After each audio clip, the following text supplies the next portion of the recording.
Hey, this is Rhea Flanagan, and welcome back to the Happiness Playbook series. And I am here to share today about giving back and opening up the book. Right inside is you get to see, I talk about giving back under the chapter Ripple Effect. I'm really talking about how we are all connected. So today was such an interesting day. I ended up going to an educational seminar. And being a trauma addiction therapist, it's important for me to always be educating myself about human trafficking. And it really was powerful. Living in Arizona, it really is a big problem here. And so, yes, human trafficking is a real and growing problem, and we can take action. So I just wanted to bring this to you guys. It also ties to what I'm talking about today, giving back, because with the book, we don't know. Maybe I have a small profit from the book. Maybe it does really well. But either way, I wanted to make sure that I gave some of the proceeds back, right? To somewhere that I really feel like will help people. So there is ASU has Office of Sex Trafficking Intervention Research. So I've decided that 20% of the book sales will be going to helping with this, because it's a big problem, big problem, not only just in Arizona, all over the world and in America and Canada and everywhere. So if you do know anybody that is or suspect that someone's being trafficked, there's a number you can call, 877-429-8477. So I just wanted to bring that to your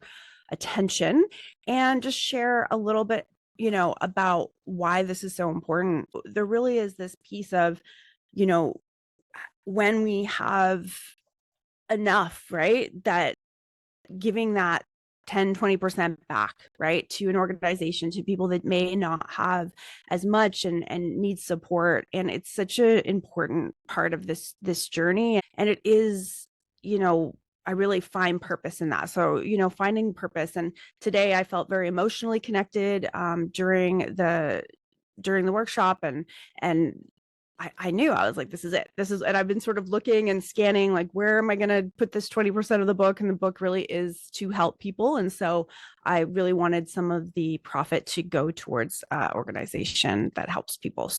Think about that in your life. And this is really what I'm here to talk about today is that ripple effect, right? Is that pay it forward, give back. It's like the restaurants that will have, like, food for people that can't afford it. People will come in and pay for someone else's meal, and then someone that's hungry can come in and order a meal. And these are the things. It's these little everyday things, but also, right, taking a portion of your income and giving it to an organization that helps others, a charity. Really looking at what touches your heart, what are you passionate about, feeding hungry children, looking at, helping with addiction, trauma, sex trafficking, these major issues that we have, and realizing that it's not just in a box. Even if you have, the family and the good income and the job you love and all these things, we are all impacted, right, by what's happening outside of our doors. And there's a ripple effect when we contribute to the solution.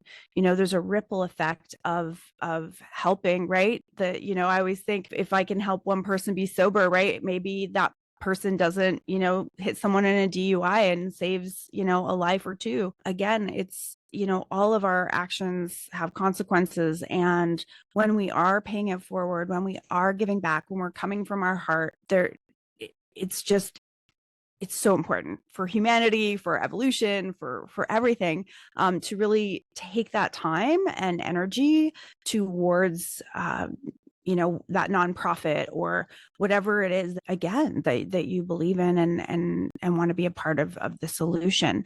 Because again, we're not untouched, right? That there's a loved one or a family member that is dealing with addiction, or maybe we don't know, right? Maybe it's behind closed doors, or abuse, right? That maybe a child's being abused and your neighbor, you don't know. But again, there's ways to help support. There's learning, educating yourself about what are the signs, of these things. And again, realizing that we really are all connected. And when we are part of that solution, we are working towards helping. It's also part of it fills our hearts, it fills our cup, right? Because if somebody has $1 billion or $1 million or whatever that amount is, right, it's like that's there's so much money that can be put into like philanthropy, giving back, creating places where people, shelters people can go to.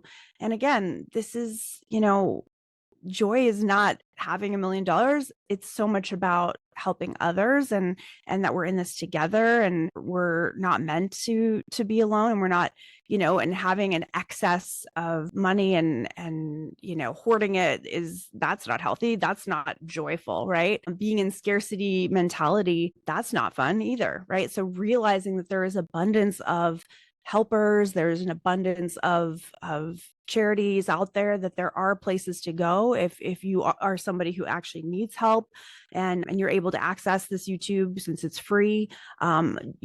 You can also call that number, right, if you're looking for support, and they can give you resources, and they're tapped into other agencies to help people reestablish their lives. So it may be that someone's and I just had this education, but maybe someone's has tattoos all over their face from being sex trafficked. Well, they can get them tattoo removal or different things, and help them get out in the community and educate them and get a different job. Because when people are in environments that are abusive and toxic, there's brainwashing, there's so many things that are going on, that got them there in the first place, that they're often in need of trauma therapy and medical attention and so many things to get out of that world. Because it may not be that they're kidnapped, it may be that they just are being physically abused and don't feel like they even have a way to get out. So again, understanding that there's a psychology to this, that people aren't just like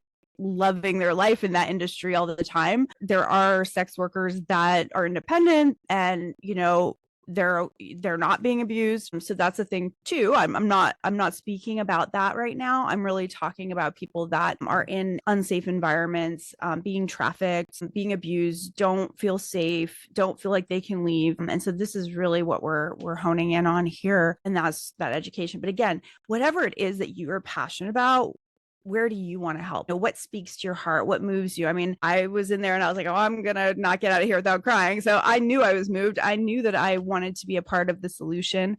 And that's empowering, right? It's empowering to give back. I offered to do some volunteer work. And so thinking about that too, right? Maybe you don't have, the finances, but maybe it's the time. Maybe you're making the time and you're showing up, and you're, helping feed homeless people, or you're going and doing some group work or rebuilding areas. What is that? Habitat for Humanity, right? Where people go and they help build houses and things like that, volunteer workers. So there is such a plethora and my book also gives a lot of referrals to other resources.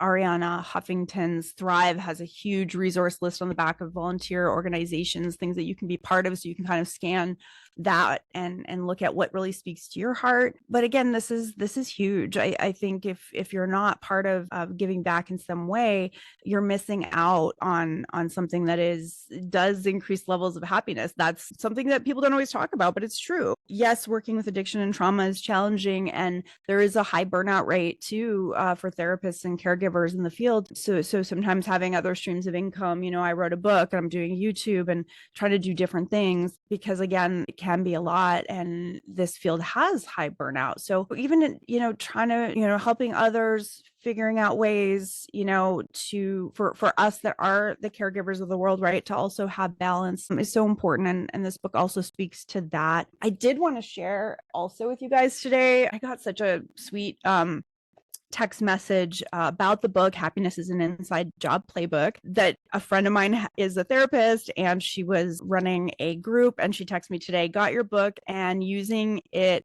in group right now with the Pro guys. Phenomenal job we are doing releasing emotions. So that's a chapter in the book. So again, this is very user friendly for therapists to use with groups and with their clients individually. I definitely encourage all my clients to get it. A lot of them have done the course, but there's more also in the book. So there's so much in here. But again, and even if you think about, so I do work with addiction, so there is these, again, daily practices that can help increase levels of happiness for everybody, anybody. And it is so much about, because I come from that recovery world, working in it, and there's so much about building that routine and that structure that really does help, right? Regulate mood, right? Having that daily sort of, maybe I'm doing my mindfulness, I'm doing my gratitude, I'm doing some meditation, I'm doing some giving back, some charity work, whatever it is. Even the 12 steps, right? At the end, it's like the 12th step is giving back, right? And sometimes we have to do the self-care first. We have to sort of regroup and take the time to maybe heal and do our own things before we're ready to give back. And I understand that, especially, if we're in burnout, or, and I've been there in this field, definitely when I was working inpatient, hit some burnout, didn't have a lot of time off. So I have a lot of compassion for anybody, and I really have, as I've aged, and gotten older, I've cut back on my hours, because I want to preserve my energy for my children when I get home. I don't want to come home and just be like, I have nothing left, because that's not fair to them. So I found other ways to give back, right? Like doing the YouTube, doing a book, doing different things that I'm still able to maybe even reach more people, right? Truly, than I am just doing one-on-one sessions. And so this is another way to think outside the box and innovate and help others. I've hired other therapists that work with me, that I supervise, to also help a larger community. So there's ways that we can give back where we don't have to break our back, right? And we can find ways to work smarter, not harder. And I think that's the gift of the wisdom of getting older. Hey, you know what? I'm going to find different ways to do this, because I do need to preserve my energy. And, so there is this ripple effect too, when we're giving back. I think that does come back, and helps others, and in ways we may never see. But I think just knowing that you're doing that you're putting that energy out there is a ripple effect. So again, in my book, and you can read it here, you can read it, it's available on Amazon, in Kindle it's like $3.99. I like the print because you can actually write in it, and it's set up for that, but you can always check it. I'll be doing some deals where, eventually 99 cents, so everyone can maybe get it on Kindle and decide if they want to get it in the paperback copy. But really looking at these daily activities that are going to help enrich and help you know more of your authentic self, and help you really guide you, right? That's the big part of the book, is guiding you to also pick what works for you and create a routine that works for you, but through the guide that I've outlined, so many different tools. So really, one of the activities, brainstorm things that you care about. So maybe it's nature, clean water, feeding hungry children, and then what are ways you can contribute to helping. So maybe it's giving to charity, volunteer hours, recycling, advocating for others. What is that piece for you, and that really feels authentic for you? Because if you're going with that emotion, like I would feel a lot of passion for that, well, you're probably going to create a tidal wave with that passion, by helping. So finding what speaks to you and getting involved is so beautiful, and such a great way to model for our children, right? Too, that, as I've had my own children, I just want them to be happy, and I want to give them the world, but I also want them to understand and have gratitude, and also understand the gift of giving to others. And so teaching them through modeling and all of that is going to be an important part of the culture that I'm navigating, creating for my family. Hope that this also brings you guys something to think about for your families, for yourself, for your life. Again, always trying to be of service. Please stay tuned in. I will continue. I'm hoping to keep to weekly. I'll be sending out some shorts as well, for those of you who just have like the 30-second, I can pay attention for 30 seconds. Okay, we got that. We got that covered too.